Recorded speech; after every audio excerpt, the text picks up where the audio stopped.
প্রিয় শিক্ষার্থীরা লক্ষ্য করুন, যে সমস্ত বাংলা বাক্যের শেষে উচিত থাকবে, যেমন আমার বই পড়া উচিত, তার স্কুলে যাওয়া উচিত, আপনার বাড়ির কাজ করা উচিত, শফিকের বাজারে যাওয়া উচিত, ছাত্রছাত্রীদের পড়াশোনায় মনোযোগ দেওয়া উচিত, বা এ জাতীয় যত বাক্য আছে সেগুলোকে খুব সহজেই আমরা শুড প্লাস মেইন ভার্ব দিয়ে করে ফেলতে পারি। চলুন আমরা একটু প্র্যাকটিক্যালি দেখি। প্রথমটায় যদি আমরা দেখি যে আমার বই পড়া উচিত, আমরা সাধারণত আমার এর ইংরেজিটা প্রথম ক্লাসে পড়েছিলাম আই, তাই না? আবারও আমার এর আরেকটি ইংরেজি আছে মাই। বাট যখন আমরা সাবজেক্ট হিসেবে আমার ব্যবহার করব তখন আই হবে, বাট যখন পসেসিভ ফর্ম হিসেবে ব্যবহার করব তখন মাই হবে। আচ্ছা, চলুন আমরা একটু দেখি যে আমার বই পড়া উচিত, তাহলে সাবজেক্ট আমরা প্রথমে দিব আই, এরপরে শুড প্লাস যেটা করা উচিত বসায় দেব, আই শুড। এখন কি পড়া উচিত বসায় দিব, যে রিড, বইয়ের ইংরেজি আমরা প্লুরাল সেন্সে বুকস। আচ্ছা, একই রকম ভাবে আমি যদি বলি যে আমার স্কুলে যাওয়া উচিত, তাহলে আমরা কি বসায় দিতে পারি যে আই গো টু স্কুল। বা আমি যদি আপনাকে বলি আপনার পড়া উচিত, তাহলে আমি এইভাবে বলবো যে you should read or study, আপনার পড়া উচিত। তাহলে চলুন আমরা দেখার চেষ্টা করি তার স্কুলে যাওয়া উচিত। তাহলে আমরা কি লিখে ফেলতে পারি যে তার বলতে হি অথবা সি। আচ্ছা, আমরা কিন্তু তার বলতে এটাও দেখেছি, তাই না? পসেসিভ ফর্মের অংশ হিসেবে আমরা তার বলতে কিন্তু দেখেছি যে এরকম ভাবে হার, ঠিক না? কিন্তু সাবজেক্ট হিসেবে যখন আমরা ব্যবহার করব তখন তার বোঝাতে হি অথবা সি। আচ্ছা, এখন হি অথবা সি, আমরা হি দিলাম, শুড গো টু স্কুল, তার স্কুলে যাওয়া উচিত। আবার দেখুন, আমরা যদি এটা বলতে চাই যে তার এরকম ভাবে যে হি সি শুড, তার বললাম যে পড়তে বসা উচিত, সিট ডাউন, এরপরে টু স্টাডি। আচ্ছা, তার পড়তে বসা উচিত। আচ্ছা, এরপরে আমরা দেখি যে আপনার বাড়ির কাজ করা উচিত, তাহলে আপনি কি করবেন? আপনার, আপনার বলতে আপনার ইংরেজিটা আমরা দিব ইউ। আমরা দেখেছিলাম প্রথম ক্লাসে আপনার বলতে ইউ। আচ্ছা, আপনার শুড, তারপরে বাড়ির কাজ, কাজ করা মানে হচ্ছে ডু, শুড ডু, বাড়ির কাজ, আপনার বাড়ির কাজ। এরপর লিখে দিলাম যে should do your home work, আপনার বাড়ির কাজ করা উচিত। আচ্ছা, শফিকের বাজারে যাওয়া উচিত, তাহলে আমরা লিখে দিতে পারি Shafiq should go to the market, শফিকের বাজারে যাওয়া উচিত। আচ্ছা, ছাত্রছাত্রীদের পড়াশোনায় মনোযোগ দেওয়া উচিত, তাহলে আমরা কি লিখতে পারি? এখানে সাবজেক্ট হচ্ছে ছাত্রছাত্রী, স্টুডেন্টস, আমরা উভয়কে নির্দেশ করি। শুড ফোকাস, মনোযোগ দেওয়া, বা আমরা ড্র অ্যাটেনশন বলতে পারি। আমরা আপাতত ফোকাস অন দেয়ার স্টাডি, তাদের পড়াশোনায় মনোযোগ দেওয়া উচিত।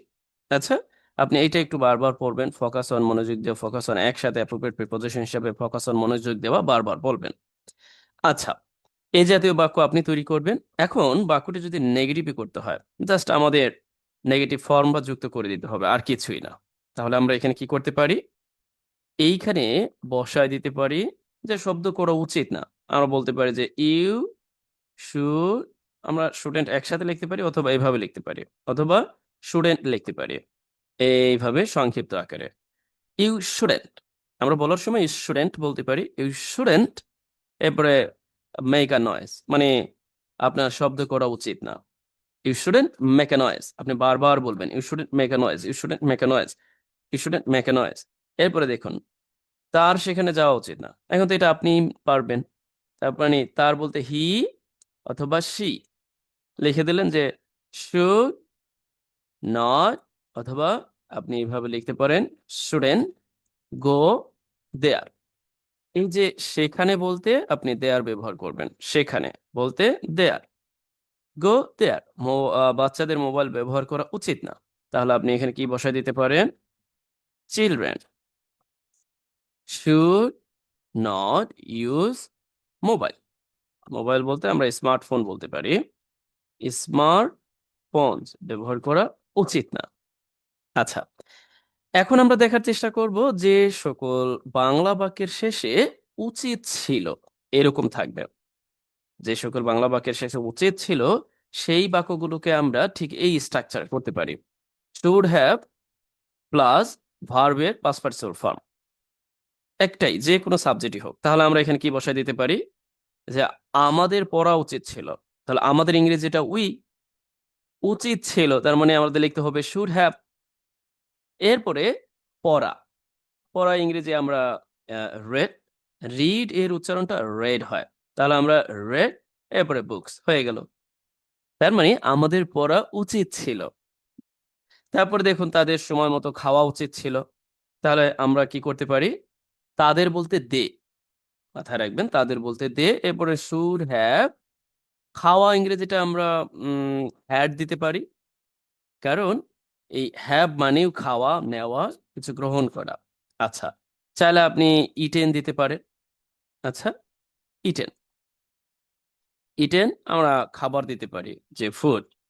এরপরে সময় মতো ইংরেজিটা অন টাইম, সময় মতো খাওয়া উচিত ছিল, বা টাইমলি আমরা বলতে পারি, অন টাইম না বলেও আমরা কিন্তু টাইমলি বলতে পারি, ফুড টাইমলি, এইভাবে আমরা বলতে পারি। আচ্ছা, এরপরে দেখি যে ছাত্রছাত্রীদের পড়ায় মনোযোগ দেওয়া উচিত ছিল, তাহলে এই বাক্যটা কিন্তু একেবারে এই অংশটার মতো, ঠিক না? শুধুমাত্র আপনাকে হ্যাভ ব্যবহার করতে হবে, ভার্বের থ্রি ফর্মটা ব্যবহার করতে হবে। তাহলে আপনি এখানে কি করতে পারেন? দেখুন অনেকের কাছে তড়িৎ মনে হলে আপনারা দুইবার দেখবেন। লাইক আপনি কি বলতে পারেন যে স্টুডেন্টস শুড হ্যাভ, এখন এটার পাস্ট পার্টিসিপল ফর্ম হবে ফোকাসড অন দিয়ার স্টাডি, তাদের পড়াশোনায় মনোযোগ দেওয়া উচিত ছিল। এখন আমি যদি এই জাতীয় বাক্য আপনাকে দেই বাড়ির কাজ হিসেবে, লাইক এইরকম, লক্ষ্য করেন, বাড়ির কাজ, তা কি? যে রফিকের পড়াশোনায় মনোযোগ দেওয়া উচিত, এটা আপনি করবেন।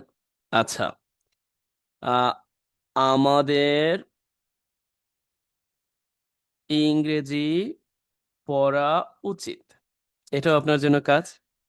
তারপরে আমরা বলতে পারি তাদের বাইরের খাবার, এটার একটা ইংরেজি হচ্ছে ফাস্ট ফুড আমরা বলে থাকি, তাই না?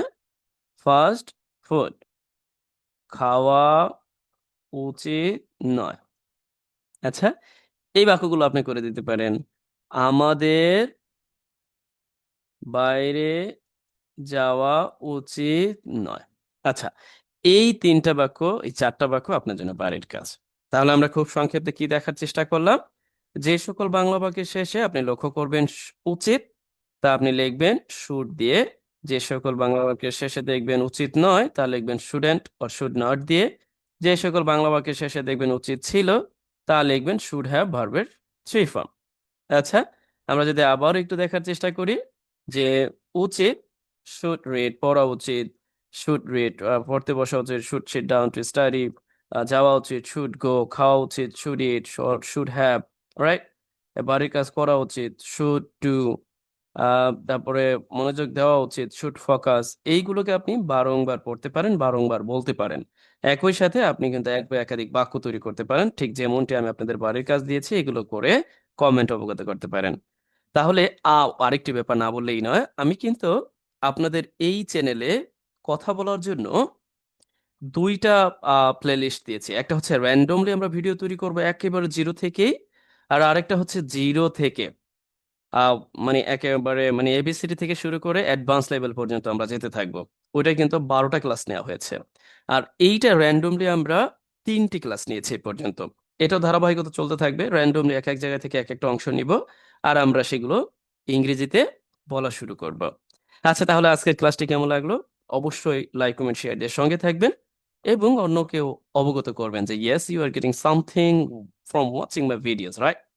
Okay, please definitely hit subscribe button, even like, comment, share. Don't ignore. Okay, number today.